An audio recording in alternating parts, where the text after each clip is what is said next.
नमस्कार भाइयों, स्वागत है आपका एक और नई वीडियो में।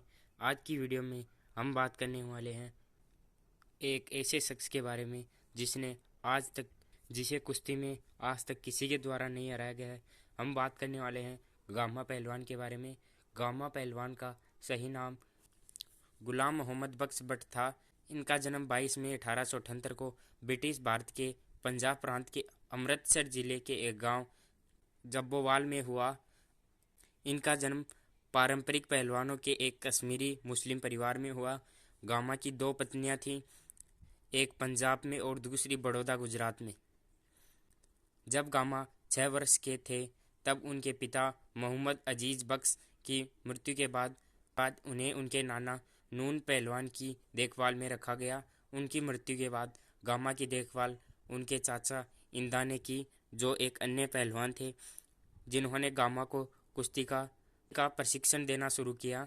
उन्होंने पहली बार 1888 में 10 साल की उम्र में देखा गया था, जब उन्होंने जोधपुर में आयोजित एक स्ट्रॉन्गमैन प्रतियोगिता में भाग लिया था, जिसमें स्क्वैट्स जैसे कई कठिन व्यायाम शामिल थे।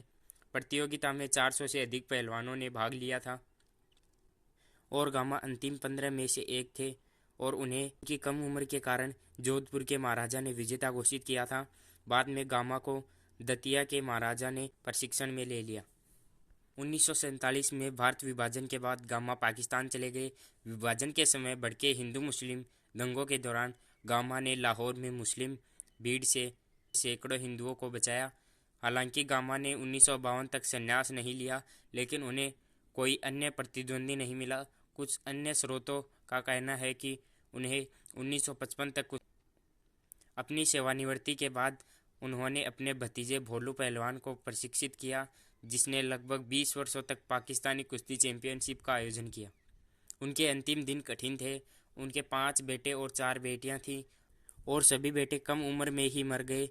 जब उनके सबसे छोटे बेटे जलालुद्दीन की 1945 में सिर्फ 13 साल की उम्र में मृत्यु हो गई, तो गामा बहुत दुखी हुए और कुछ दिनों के लिए बोलने की शक्ति खो बैठे।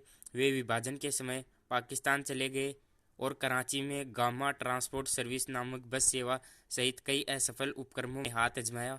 गामा को सरकार द्वारा जमीन, मासिक पेंशन दी गई। उनकी मृत्यु तक उनके चिकित्सा व्यय का वहन किया गया। बीमारी की अवधि के बाद 23 मई 1960 को लाहौर पाकिस्तान में उनकी मृत्यु हो गई।